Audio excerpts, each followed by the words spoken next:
এক ভয়ংকৰ দুৰ্ঘটনাত প্ৰতিতৰ অসমৰ জনপ্ৰিয় কণ্ঠশিল্পীৰ জুবিন গাৰ্গ এতিয়া সামাজিক মাধ্যমত যেন সকলোৱে কান্দোনৰ ৰোল উঠিছে।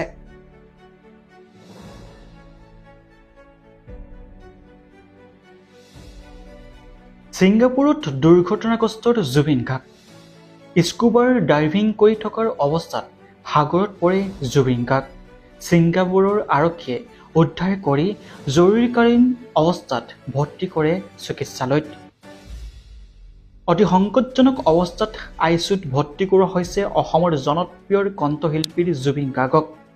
নৰ্থ ইষ্ট ফেষ্টিভেলত অংশগ্ৰহণ কৰিবলৈ গৈছিল ছিংগাপুৰলৈ জনপ্ৰিয় কণ্ঠশিল্পীগৰাকীয়ে।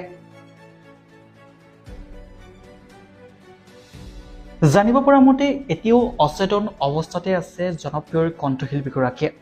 মাত কথাৰ নাই বুলি ইতিমধ্যে জানিব পৰা গৈছে এক সূত্ৰৰ পৰা।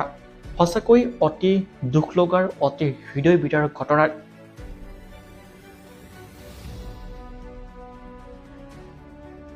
উল্লেখযোগ্য যে নৰ্থ ইষ্ট ফেষ্টিভেলত অংশগ্ৰহণ কৰিবলৈ গৈছিল জনপ্ৰিয় কণ্ঠশিল্পীগৰাকীয়ে আৰু তাৰ পাছতে এক দুৰ্ঘটনাত পতিত হৈ সাগৰত পৰে। সাগৰৰ পৰা ছিংগাপুৰৰ আৰক্ষী বাহিনীয়ে উদ্ধাৰ কৰি অচেতন অৱস্থাতে আইচিইউত ভৰ্তি কৰা হৈছে।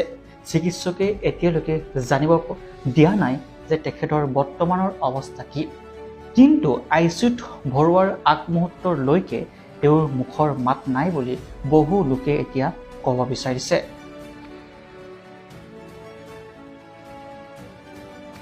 সঁচাকৈ কাৰ কেতিয়া কি হৈ যায় কোনেও নাজানে। এই খবৰটোৱে কেৱল অসমবাসীকে নহয় সমগ্ৰ ভাৰতবাসীকে এক শোকাকুল পৰিৱেশৰ সৃষ্টি কৰি দিছে। এই ভিডিঅ'টো সকলোলৈকে শ্বেয়াৰ কৰি দিয়ক। সকলোৱে যাতে ভগৱানৰ ওচৰত প্ৰাৰ্থনা কৰে অসমৰ স্বাৰ্থত জুবিন গাৰ্গ যাতে অতি সোনকালে আকৌ আৰোগ্যৰ কামনা কৰিব পাৰে।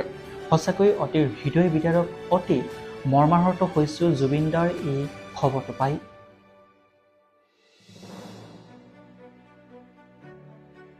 নৰ্থ ইষ্ট ফেষ্টিভেলত অংশগ্ৰহণ কৰিবলৈ গৈ এয়া যেন অসমবাসীৰ বাবে এটা অতি দুখ লগা খবৰহে কঢ়িয়াই আনিলে। যিমান পাৰে সিমান এই ভিডিঅ'টো শ্বেয়াৰ কৰক আৰু সকলোৱে আপোনালোকৰ ভগৱানৰ ওচৰত প্ৰাৰ্থনা কৰক। আপোনালোকৰ মতামত দিবলৈ নাপাহৰিব।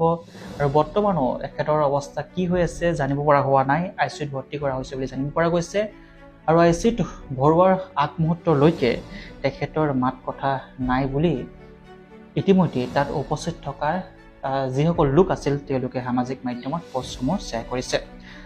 অতি দুখ লাগিলে আৰু যিমান পাৰি সিমান এই ভিডিঅ'টো শ্বেয়াৰ কৰক যাতে অতি সোনকালে কণ্ঠশিল্পীগৰাকীয়ে